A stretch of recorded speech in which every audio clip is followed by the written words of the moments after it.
soda jar cask, you need to get your thinking cap on. And we have our labels. So you have a place to like make a logo, do some branding, and your ingredients list. The official rule for this base is 3 syrup flavors mixed together. I did not make that rule. I did not enforce that. Sorry. The rule is about 3. 3. But Okay. I don't enforce that rule. I want you to just kind of have fun, get a little weird with it. I do recommend against trying to do more than 5 flavors. That's just more of a volume issue than anything else, because we are working with about 8 ounces of water, and there is such a thing as too much. So our flavor combinations, most of them are going to taste delicious together. I will recommend against chocolate and cucumber. It's just not a fun one. Sit back and kind of think and brainstorm a little bit. I'm going to come in and check in with y'all again in a second. Okay.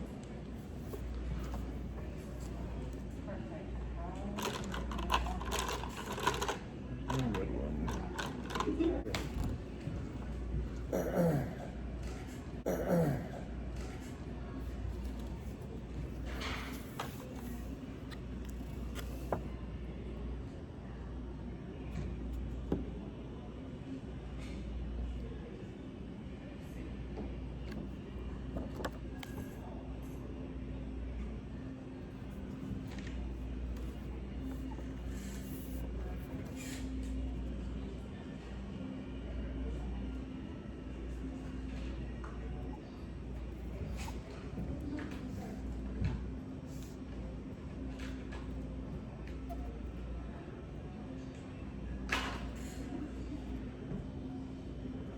Is it 14?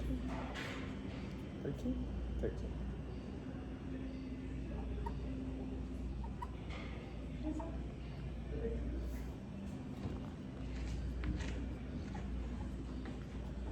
We do pineapple and blackberry, and I don't know what else we do.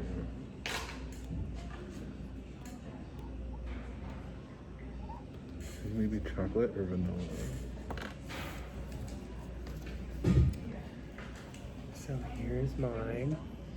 Strawberry and lime, and sour blackberry. Perfect.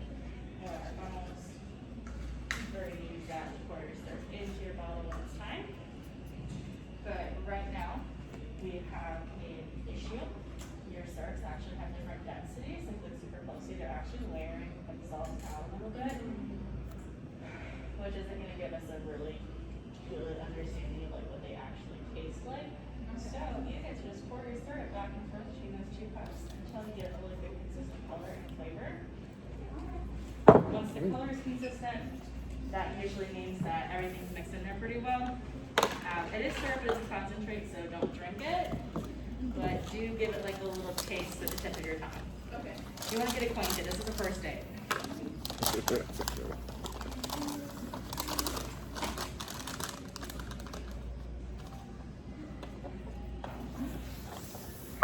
Alright.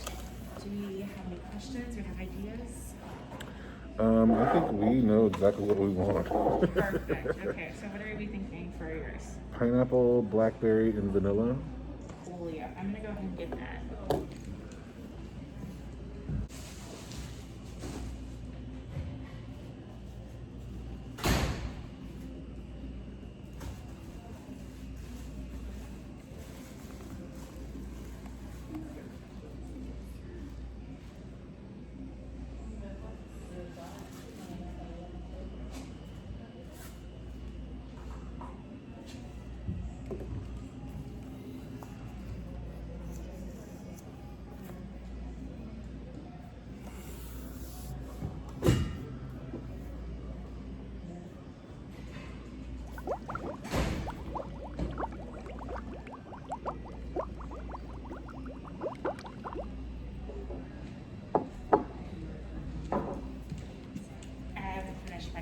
Yes, I'm not like a full like brain capacity. Okay.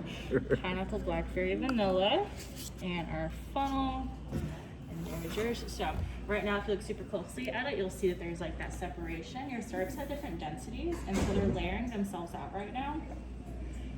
So if you're to try it, it's not going to get you an accurate taste. It's just going to give you blackberry with just a hint of everything else. So we have that second empty cup right there. Pour it back and forth till you get a good consistent color, and then give it a little taste. It's syrup, it's a concentrate. Don't drink all of it. Just a tiny like little lizard. Shoop. So it's like a layered shot right now, basically. Yeah. Basically. So back and forth? Just back and forth to get a good consistent color. Okay. Yep, raspberry, strawberry, blackberry. Just the berries, you know.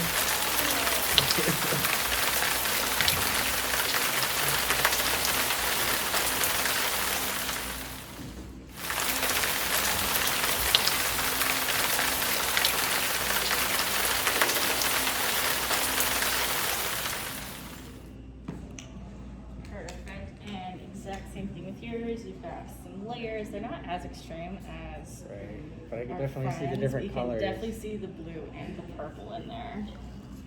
So same thing, back and forth to get a consistent color. Don't be afraid to get a small taste. That's pretty good. Yeah, so you like your combination, you're dead set on it. You're gonna use that funnel and slowly pour it in. It should mostly fit.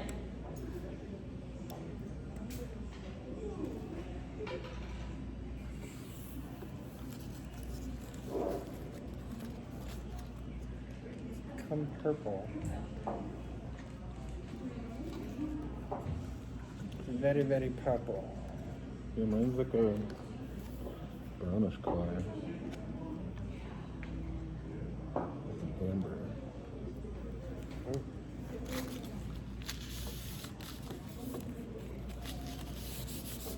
Ooh.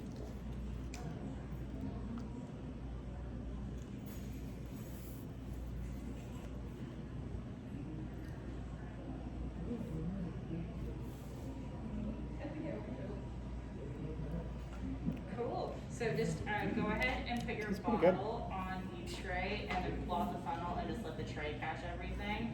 I don't want you to get any soda on your label because that'll just make it really icky. Perfect. So you'll try our syrups. You like your syrups? Awesome. So you use your funnel and slowly pour that syrup into your bottle. It should mostly fit. Anything left over, that's perfect. We have extra for adjusting at the end. You said just pour it all.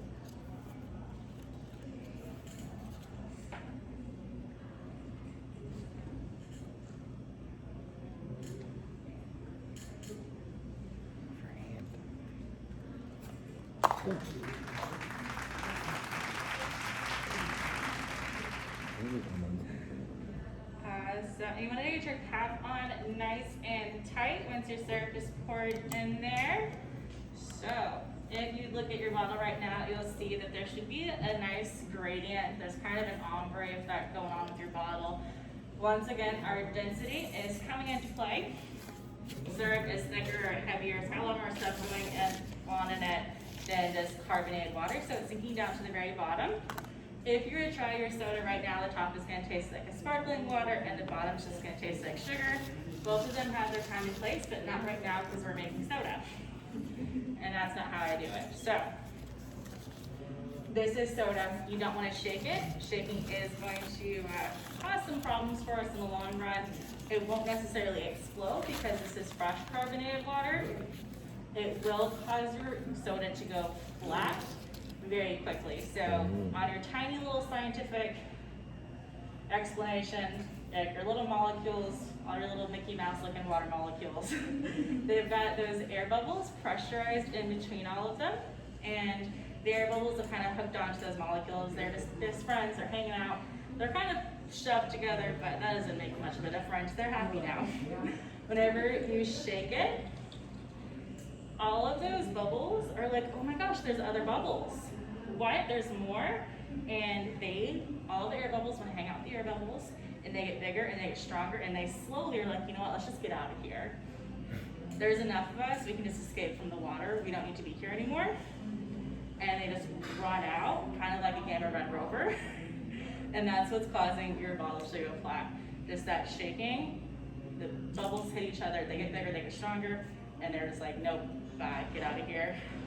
And the same thing with heat. So whenever you boil water, all of the molecules expand and they let out all the air.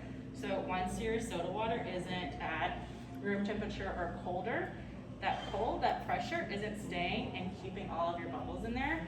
And they're like, hey, there's like this tiny little opening. So they just bolt out. So that's a lot of information I just threw at you. We do have a way around the shaking conundrum. It's actually to rock it.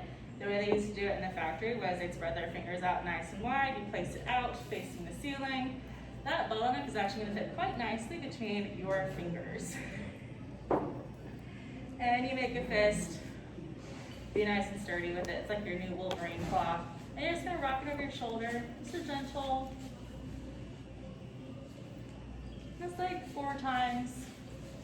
5 maybe. You can cross over to the other shoulder if you're ready for such an advanced technique.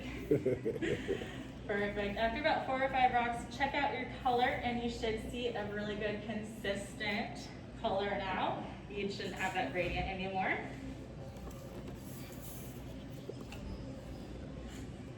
Perfect. And you can see with mine that my blue color is a bit more evenly dispersed than it was a second ago. This is oil and water that I used for demonstrating, so it's separating back right now as we speak. So, the reason they did it like that was because back in 1906 they didn't have machines to do everything for you, so they're doing everything by hand. They're working with glass bottles and they're trying to get everything done as quickly as possible. They're a factory, they have to be efficient. If you have all 10 of your fingers, you can fit 8 bottles between your fingers and you can get 8 bottles done pretty quickly. Once you get good at your job and you've been doing it for 40 hours a week for about 6 months, you're looking at about 8 bottles being produced every minute. Wow. Not bad. Fast forward 100 years, 2015, we're actually looking at a bottling rate of 1,500 bottles per minute. That's going to be with the introduction of machines done for 80% of the process. And so it's actually a lot of innovation going on at the same time, very quickly, because originally they're using faucets and using their thumb to measure out their syrup and their water, and they're just kind of hoping for the best. But once we shift over to machines, we have a lot more quality control for your products, and we have a lot more efficiency. You're also not getting tennis elbow from like rocking bottles over your shoulder. You also don't run the risk of glass bottles exploding. So, another fun thing to talk about in the factory space, it's fun for me because I didn't have to actually go through it. The bottom of your bottle, the base, is actually going to be one of the weakest points of it. This is where these 2 plates kind of connect. So if there's just a little bit too much pressure inside your bottle and you're just rocking it a little bit too hard whenever you rock it back, the base is actually going to be the part that explodes. A lot of people are worried that it's the cap. The cap is fine. It's the base that we need to be scared about. Because the caps, especially at the time, were metal caps called crowns. They were clapped on there pretty tight. It's not going to go anywhere. Glass exploding is very dangerous though. We recommend against that. So I just talked to y'all for long enough to let your bottles rest for a moment. So if you'd like to try your soda, now is a great time to do that. I'm not a miracle worker, but I can definitely do some adjustments if needed.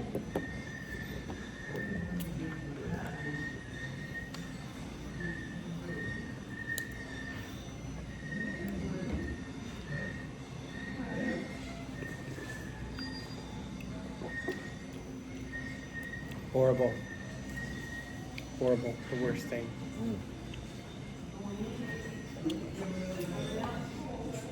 This is horrible. Pour me another glass.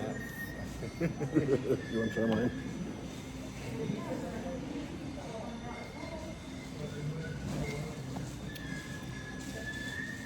It's very cream soda-like.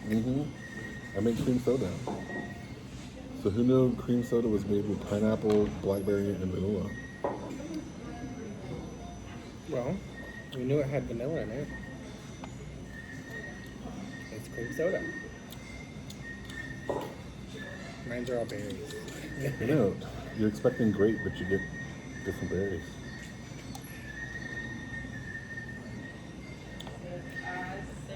So, how do we feel about our sodas? Are they good? Horrible. Worst Love thing. it. Worst thing. Pour me another one. Okay, I just might. I haven't decided yet. So, one of the cool things about this experience is that there is a story I like to tell. So, back in 1937, right here in Waco, Texas, there were two gentlemen. They decided they wanted to make a soda. They called it Suntang. It was a delightful shade of neon green, and it tasted like cotton candy. Masks are required for staff individuals 2 years and older. It's a little confusing. Masks should cover those A lot of nose conflicting and mouth. elements. Thank you for helping us keep you safe. There we go. So, whenever you see the color green, especially in soda, you're going to think like lime, sour apple. Depending on the country, you might be thinking melon, which is good. All delicious flavors. You don't really expect the flavor of cotton candy coming from something that looks like this. You're also not going to expect the flavor of cotton candy with a name like Suntang.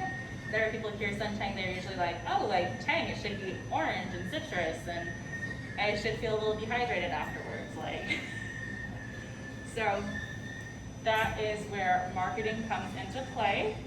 You want to make sure your soda color, your soda name, and your soda flavor makes sense. They changed the color of the Suntang soda to a lovely shade of like cherry red. Now red's a really good color for soda, red's a really good color for a lot of things. Red's the color of love.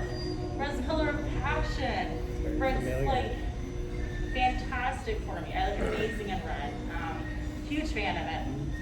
And the red color makes a little bit more sense with the cotton candy flavor. Not much, but more sense than green. So the CEOs for the Suntang company, they're at the golf course, you know. They're CEOs in the 30s. There's not much else to do in Waco, Texas. And the drink cart comes by, and this caddy is like, hey, we got water, we got beer, we've got all this stuff. We've got this new soda, it's just this big red soda. And they're like, what did he say? They're the CEOs, they're gonna recognize their bottle. This caddy had been successfully selling their soda by just calling it Big Red. Naturally, they went home and stole it. The entire company from top to bottom was no longer Suntang, it was just Big Red. And they went from just being available right here in Waco, Texas to being available in 43 states. We have it here in our soda fountain. Dr. Pepper acquired it as soon as they could get their hands on it. All because they just changed up their marketing a little bit. If those components of your soda don't make sense, no one's gonna drink it. Now, of course, there are exceptions. There's like novelty products like your bacon soda, your pickle soda, like there are exceptions to that rule, but you're not gonna get repeat customers and make that same amount of profit than if you were to make something that someone's gonna drink every day. Or 3 times a day. Right? Or 3 times a day, exactly. So, just make sure your bottles are nice and dry before you put your labels on. That condensation will get in the way just because your label is a giant sticker. And our very last step, if you'd like to bring your bottle up to me here at my table, I'm going to add a seal on the outside of your bottle cap just to keep it nice and safe while we're wandering through the museum today. I know we're a soda museum, but you can't drink soda in like 80% of the buildings.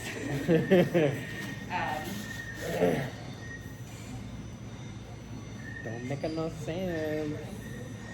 I know. But, fun fact about most museums, unless it's like stated or specified that whatever product is actually in that bottle, it's usually going to be a mixture of water, vinegar, and food coloring. The food coloring is going to recreate whatever color it was supposed to be, and that vinegar is going to keep any creepy crawlies from trying to make a home in it. And vinegar is going to, it won't damage most glass. Unless you have like a really weird strain of vinegar. Lab presentation starts in 5 minutes. Time to grab a seat.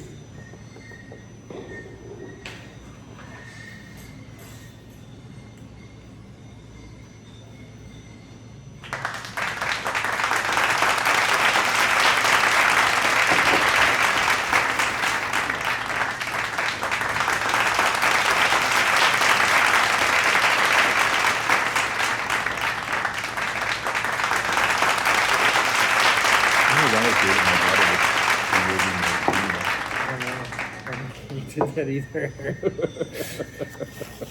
Your soda's already 3 years old.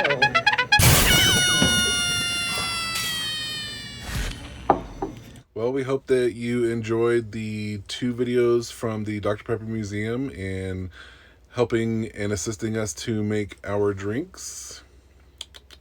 I already drank mine. Mine's gone. It was really good. It was like a cream soda. I made cream soda, basically. Who knew?